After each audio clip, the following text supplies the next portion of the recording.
होता है। ऐसे 10,000 सालों तक माता पार्वती ने व्रत रखा, तब जाके शिव जैसा पति उन्हें प्राप्त हुआ। माता पार्वती से ये हरितालिका तीज का व्रत प्रारंभ हुआ। इस व्रत को किसने किया सबसे पहले? माता पार्वती जी ने, शंकर जी के लिए। तो आज के दिन आपको गुजिया खाने की बहुत बहुत शुभकामनाएं, है ना। मैया पानी आया जी में। तो भगवान देखो, खाने पीने की चोरी नहीं मानी जाती।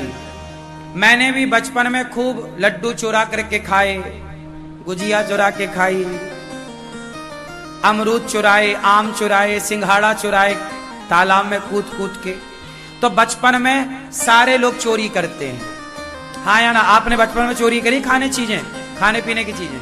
किस किस ने बचपन में चोरी करी है? हाथ उठा लो। क्या चुराया आप? अमरूद? क्या? टॉफी? हम लोग बचपन में आम चुराते थे, आम। हम लोग बचपन में सिंघाड़ा, बेर। अरे बेर बेर तो हमारे यहां खूब होती थी, चोरी उसको क्या करना, वो तो पड़ी रहती थी, कोई खाता ही नहीं था।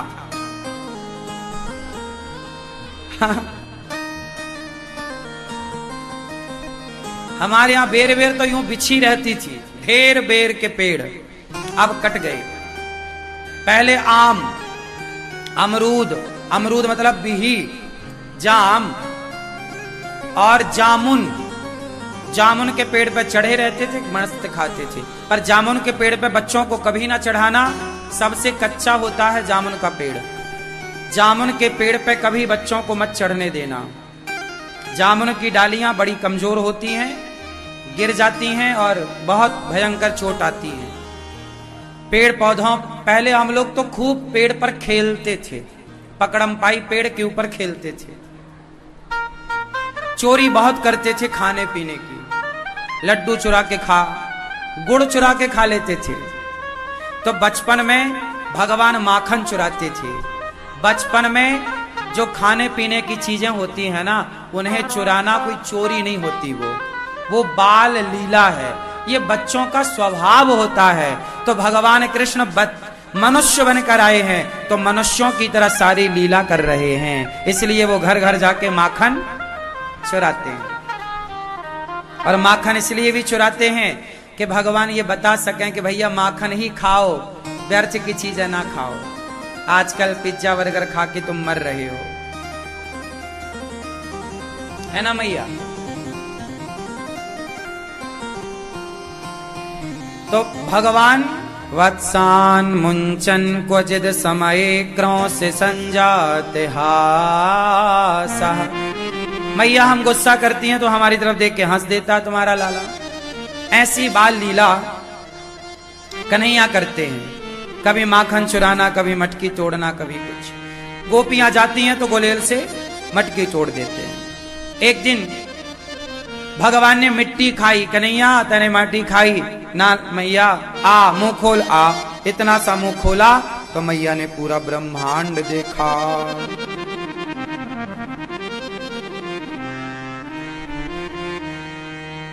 बड़े प्रेम से भगवान ने पूरे ब्रह्मांड का दर्शन किया। मैया यशोदा कन्हैया को बड़ा श्रृंगार करती हैं, गोद में बिठाती हैं, कन्हैया की आंखों में काजल लगाती हैं। कन्हैया कितने सुंदर हैं जानते हैं?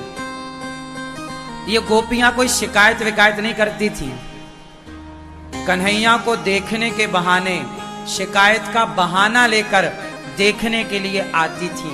अरे यशोदा कहां तेरो कन्हैया, क्या करेगी कन्हैया से? अरे शिकायत करवे आए, तो शिकायत मारे से कर ना मैया, जब तक वा को सामने ना खड़ो करेगी तब तक बाकी बातें ना करूंगी। ये गोपियां तो बुलाती, खड़ा करती और टुकुर टुकुर बस देखती रहती।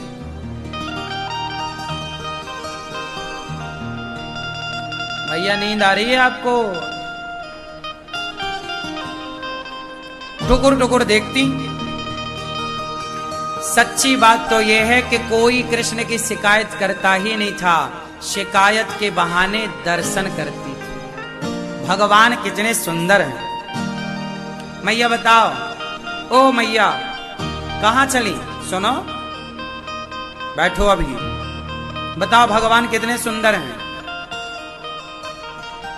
बताओ भगवान कितने सुंदर हैं। खूब सुंदर हैं। कितने? किसकी तरह? हाँ, उपमा किसकी तरह?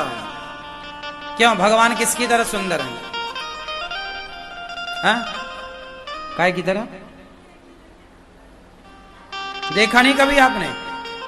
नहीं देखा? भगवान को कभी देखा कि नहीं?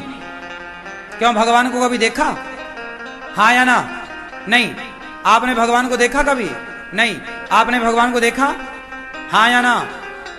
आपने भगवान को देखा कि नहीं? आपने भगवान को कभी देखा? अरे मां, फिर कर दी ना भिखारियों वाली बात। मांगा बस, मांगने से ज्यादा कुछ नहीं है। ये बताओ भगवान को देखा आपने? नहीं देखा। दादाजी आपने भगवान को देखा? हाँ? हलवा पूड़ी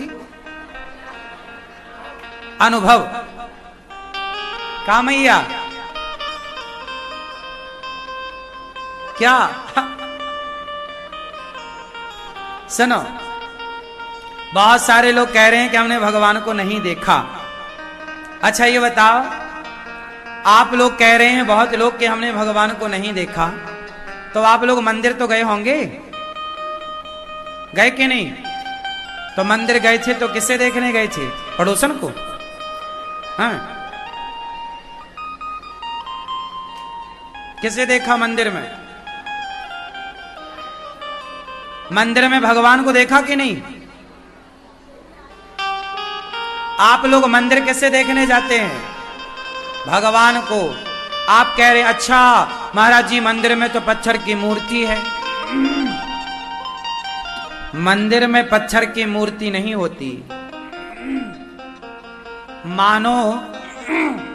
मानो तो मैं गंगा मां हूं और ना मानो तो बहता। मंदिर में कोई मूर्ति वूर्ति नहीं होती। मंदिर में साक्षात भगवान होते हैं। उन भगवान को देखने के लिए भगवान भीतर होने चाहिए। बात समझ में आई? लोग कहते हैं कि हमने भगवान को नहीं देखा। इस संसार में ऐसा कोई नहीं है जिसने भगवान को करोड़ों बार ना देखा हो। आप लोग अभी भी भगवान को ही देख रहे हैं। आप इस संसार में भगवान को देखे बिना कोई रह ही नहीं सकता। भगवान कितने अक्षर से मिलके बना?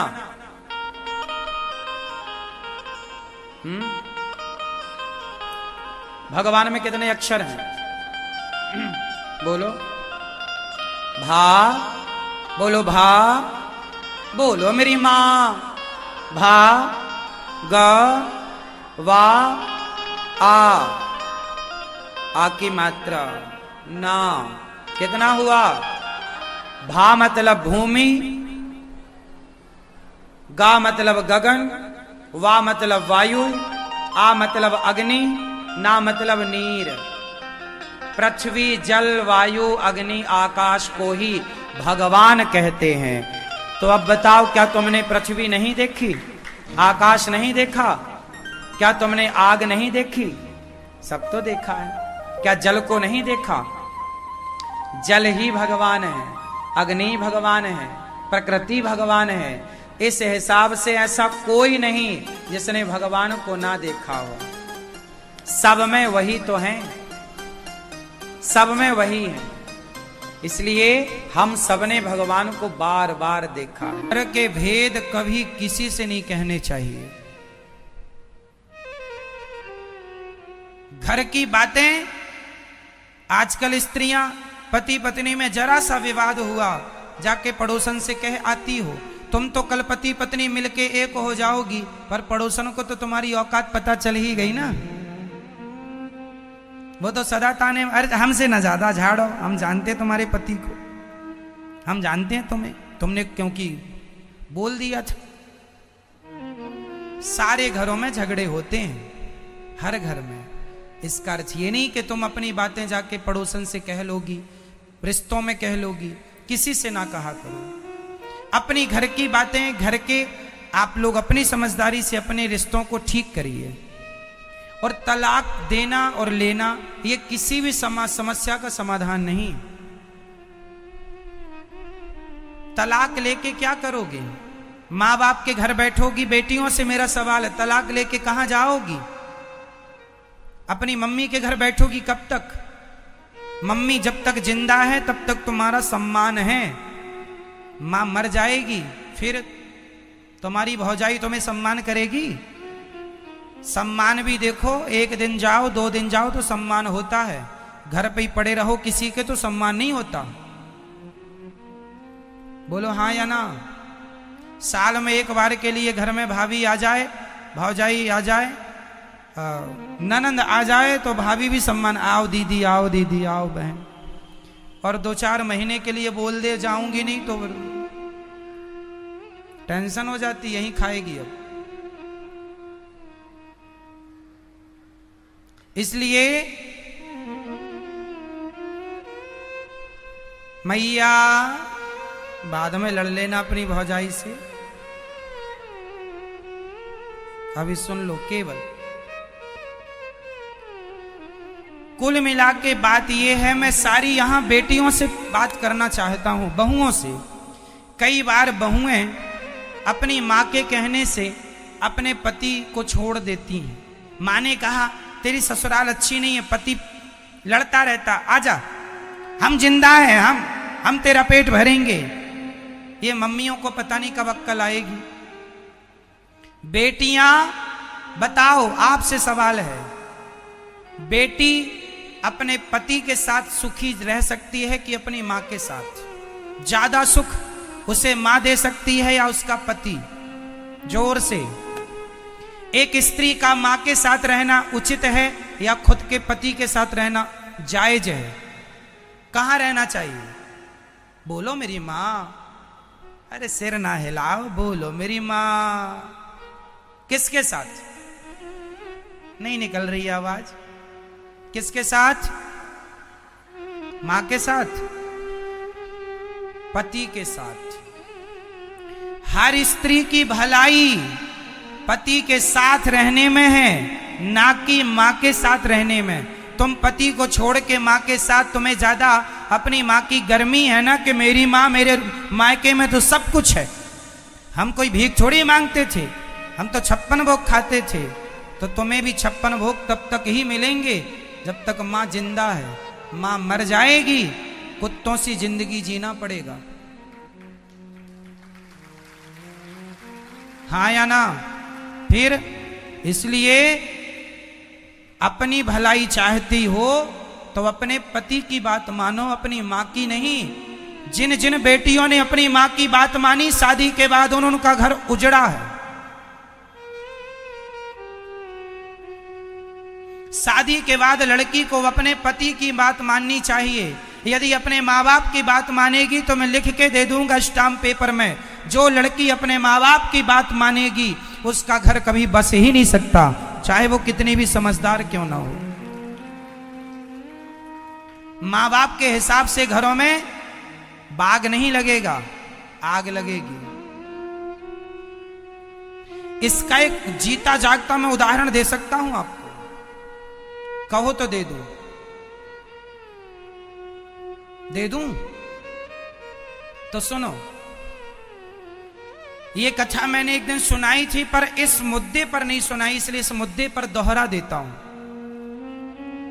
महाभारत का युद्ध एक लड़की के पिता के कारण हुआ है। कौन है वो लड़की और कौन है वो पिता? सुन लो। महाराज शांतनु मत्स्यगंधा पर मोहित हो गए। कथा हमने सुनाई थी, केवल स्मरण कराएंगे आपको, समय पूरी सुनाने का नहीं है। केवल इतिहास से हम आपका परिचय कराएंगे कि जिस लड़की ने अपने माँ बाप की बात मानी उसके जीवन में परिणाम क्या हुआ। महाभारत की जननी कौन है आज मैं आपको स्पष्ट कर देता हूं। भीष्म पितामह गंगा पुत्र हो चुके थे। शांतनु का एक बेटा था, 14 साल की उम्र थी। भीष्म पितामह की उम्र कितनी थी? 14 साल का छोरा था भीष्म पितामह की उम्र। ये गंगा पुत्र थे। शांतनु गंगा जा चुकी थी, अपनी पत्नी के वियोग में ये तड़पते थे। एक दिन एक महिला इन्हें मिल गई, बड़ी सुंदर थी, उनसे विवाह करने का मन हुआ। उसका नाम था सत्यवती। मत्स्य गंधा भी कहते हैं, योजन गंधा भी कहते हैं। कई योजन तक उनके शरीर से खुशबू निकलती है, इसलिए योजन गंधा भी कहते हैं। ठीक है, मछली की गंध आती थी इसलिए मत्स्य गंधा भी कहते हैं। सत्यवती नाम है। सत्यवती एक केवट की बेटी थी। कथा हमने उस दिन विस्तार से सुनाई थी। तो केवट मतलब लड़की का बाप। चलो अब लड़की का बाप चला हस्तिनापुर। हस्तिनापुर में महाराज शांतनु राजा थे। शांतनु तो अंदर थे। भेंट हो गई भीष्म पितामह से। उस समय भीष्म पितामह की उम्र कितनी थी? 14 साल के बच्चे से भेंट हो गई। तो जो लड़की का पिता मतलब मत्स्यगंधा का सत्यवती के पिता जो केवट थे, उन्होंने कहा, एक लड़की के बाप की दास्ता कह रहा हूं। उस व्यक्ति ने कहा, लड़की के पिता ने कहा कि कहो कुमार, राजकुमार, तुम्हारे पिता का दिल मेरी बेटी में आया है, शादी करना चाहते हैं। तो राजकुमार ने कहा, भीष्म पितामह ने कहा, जब मेरे पिता का निर्णय है और आपका निर्णय है तो आप देख लो। तो लड़की के पिता ने कहा कि मैं शादी तो कर दूंगा, पर मेरी बेटी तो इस घर में नौकरानी बन के रहेगी। क्यों क्यों नौकरानी बनेगी? भीष्म पितामह ने पूछा। तो लड़की के पिता ने कहा, आप तो राजा के पहले बेटे हो, राजा तो आप ही बनोगे, और हमारी बेटी का जो बेटा होगा उसकी तो कोई पूछ नहीं होगी।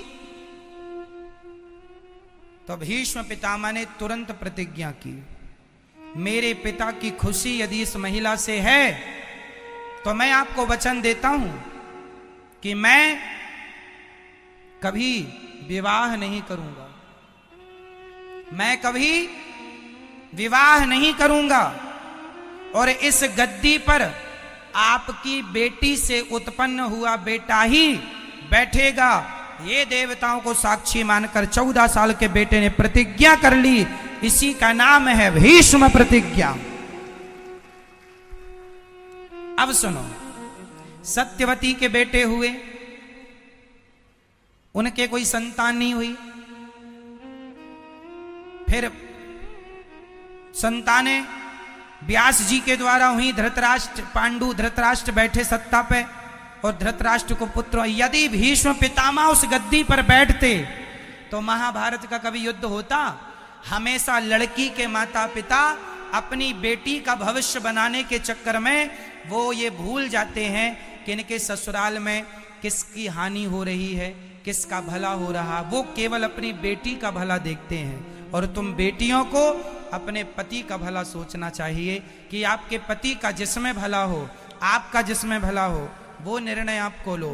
क्योंकि ससुराल पक्ष जो मायका पक्ष होता है वो हमेशा एक ही तरफ से वो निर्णय देंगे जिसमें केवल आपकी भलाई है। यदि उस लड़की के पिता ने ये देखा होता कि राज्य की भलाई किसमें है तो वो ये कभी संकल्प ना दिलाते, फिर भीष्म पितामह राजा बनते। और भीष्म पितामह राजा बनते तो महाभारत जैसी स्थिति कभी उत्पन्न ना होती। केवल यही बात समझाना है आपको कि शादी के बाद मेरी बहनों, मेरी बेटियों, हाथ जोड़ के कहता हूं, हाँ, यदि ससुराल में आप पर कोई अत्याचार हो रहा है तो आपके माँ बाप का बोलना जायज है, उचित है, पर बात बात में उंगली करना जायज नहीं है। छोटी छोटी बातों में भी माँ बाप उंगली करें, इससे रिश्ते टूट जाएंगे, खत्म हो जाएंगे। 100 में से 95 रिश्ते मां की गलती से, लड़की की मां की गलती से टूटते। इसलिए अपने पति, यदि तुम्हारा पति गलत रास्ते पर है, चलो एक और उदाहरण देता हूं, यदि आपका पति किसी और महिला के चक्कर में पड़ गया तो आप क्या करेंगी? भगवान करे कि आपके साथ ऐसा कभी ना हो, पर यदि हुआ तो आप क्या करेंगे? यदि आपको पता चल गया कि मेरा पति तो किसी दूसरी महिला के चक्कर में है, उससे बात करता है, उसके संग उठता बैठता है, जब आपको पता चलेगा आप क्या करती हैं? आप सबसे बड़ी गलती करती हैं। आप सबसे बड़ी गलती ये करती हैं कि जब आपको पता चलता है कि आपके पति का किसी महिला से चक्कर है तो आप तुरंत अपना सामान बांधती हैं और अपने मायके चली जाती हैं। अपनी माँ से बताती हैं। क्या होगा? माँ समस्या का समाधान नहीं कर सकती। तुम्हारा पति है, रास्ता भटक गया है, तो तुम पत्नी का, तुम्हारा धर्म है कि उसे सही रास्ते पर लाना है। तुम चली जाओगी तो वो तो और आजाद हो जाएगा। इसलिए उस समय तुम्हें अपनी माँ के पास नहीं, अपने पति के पास रहना है और उस महिला के पास जा करके उसे सबक सिखाना है। समझाओ प्यार से, बातों से माने तो बातें, कोर्ट कचहरी से माने तो वो, नहीं तो लातें कहां चली गई। ठीक है मेरी मां? तो आपके रिश्तों में कभी ऐसी आग लगे तो आपको क्या निर्णय लेना चाहिए? क्या?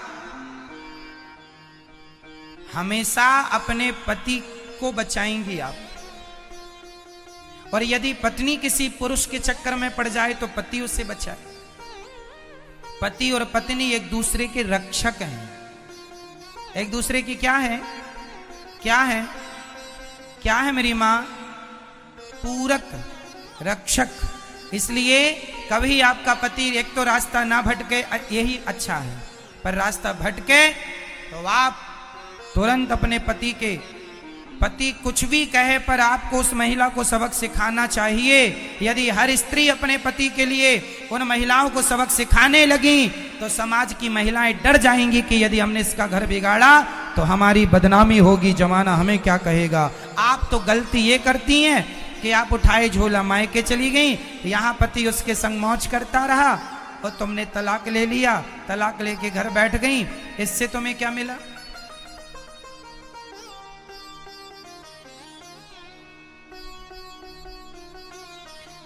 तुम्हें ऐसे आदमी के संग रहना है, नहीं रहना वो अलग विषय है, बाद में सोच लेंगे। पर अभी तो उसे वो आज के जमाने में न मैया, कुछ स्त्रियां ये धंधा करती हैं पुरुषों को फंसाने का। हो सकता है तुम्हारा पति भी उसका शिकार हो चुका हो। आजकल मार्केट में ये बड़ा धंधा चल रहा है। जो अच्छे लोग हैं उन्हें ये महिलाएं अपने झूठे जाल वाल में फंसाती हैं। हो सकता उनमें से आपका कोई अपना हो। इसलिए हर पुरुष से मैं निवेदन करूंगा, पराई नारी से सदा बच के रहो। पराई नारी कभी तुम्हारी सगी नहीं हो सकेगी। कभी पराया, ना पराई नारी सगी होगी, ना पराया पुरुष सगा होगा। अपनी पत्नी और अपने पति में ही विश्वास करना सीखो। यदि तुमने किसी और के आंसुओं पे चले गए तुम्हारा सर्वनाश हो जाएगा। कुछ महिलाएं कैसे फंसाती हैं? एक महिला एक पुरुष के पास आई, रोने लगी, हमारा पति हमें बहुत मारता है। तो पुरुषों की तो दया बड़ी होती है। अच्छा बहुत मारता, आओ हमारे पास बैठो, कॉफी पियो, चाय पियो। अब वो नारी ने क्या किया, इसे कॉफी चाय पीते पीते ये उसके संग रहने लगा। बड़ा वो रोए कि हमारा मारता, हमें तो प्यार ही नहीं करता। तो ये बैठा सबका ठेका लेके कि मैं करूंगा तेरे से प्यार, अब तेरा पति तो करता नहीं है। और ये इस चक्कर में बेचारा बड़ा दयालु बन रहा, अपना विनाश कर रहा। इसकी पत्नी को पता चला, इसने देख लिया कि ये तो दूसरी महिला के संग बैठा। तो इसकी पत्नी ने तुरंत कहा, कौन है ये? बोलता है मैंने बड़ा धर्म किया है, बड़ा पुण्य किया है। कौन सा पुण्य कर दिया तुमने?